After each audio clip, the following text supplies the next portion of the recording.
talking fantasy football, it is all about timing, timing, timing. Who is hot, who is not? That is the question. Who's not hot?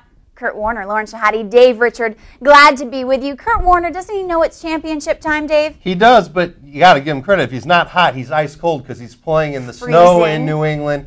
Yeah, you knew that this was not going to be good for him. Warner playing out in frigid conditions. Cardinals aren't used to that. They couldn't have even prepared for this type of game because in Arizona it's not really that cold.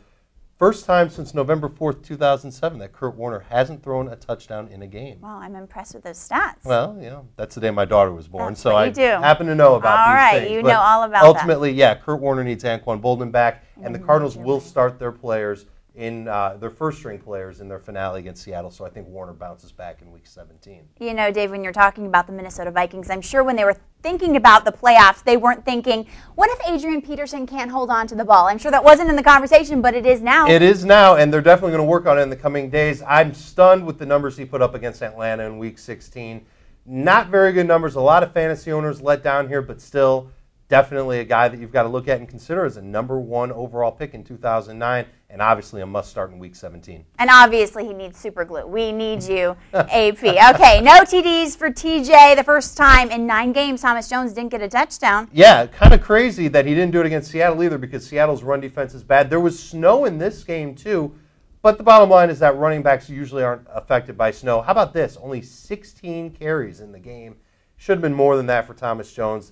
Putting the ball in Brett Favre's hands, you've seen where that's gotten you, Jet fans. All right, well, Dave, I was talking to Jamie yesterday. He said Andre Johnson was his #1 wide receiver going into 2009. What about the rest of 2008? Yeah, I think you got to like him in Week 17 against Chicago, but he really let people down against Oakland. This is a game where we certainly expected him to do better than 19 yards. Come on, Andre, you're better not than impressed. that. Yeah, obviously, no one's impressed with a 19-yard game. Now he's going up against Chicago at home.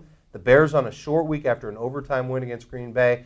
They allowed a lot of passing yards to Aaron Rodgers and the Packers. I think Andre Johnson ends the year with a bang.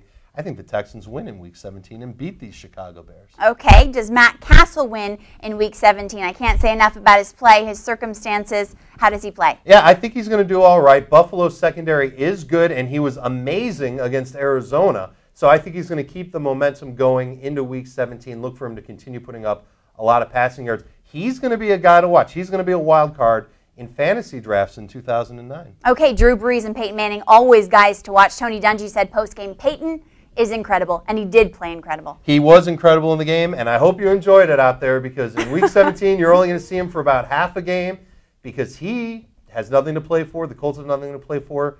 It would be terrible for Indianapolis to put Peyton Manning out there, and in the fourth quarter he gets hurt or what have you.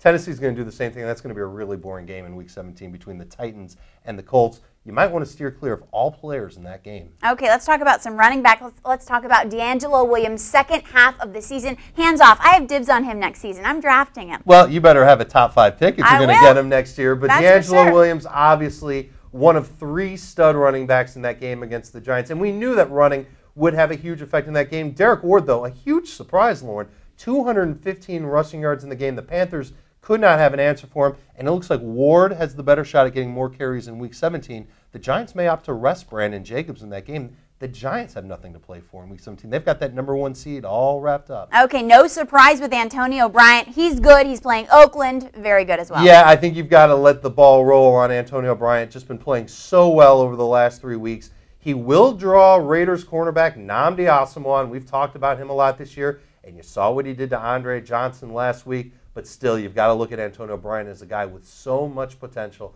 and somebody who could really help you win in Week 17. He's also a wild card in 2009 drafts, Lauren, because he's a free agent to be. I think I want him on my team as well. Are you taking notes? Well, all of a sudden, you've got this all-star Pro Bowl roster. I do. And I'm left with Mark Bulger and Jamal Lewis. I don't like this league. I like it a lot. Are you guys taking notes? You should be on Sunday for Fantasy Football Today. Live 11 o'clock with Jason Horwitz. I'm going to win next year. For Dave Richard, I'm Lauren Scott. See you later.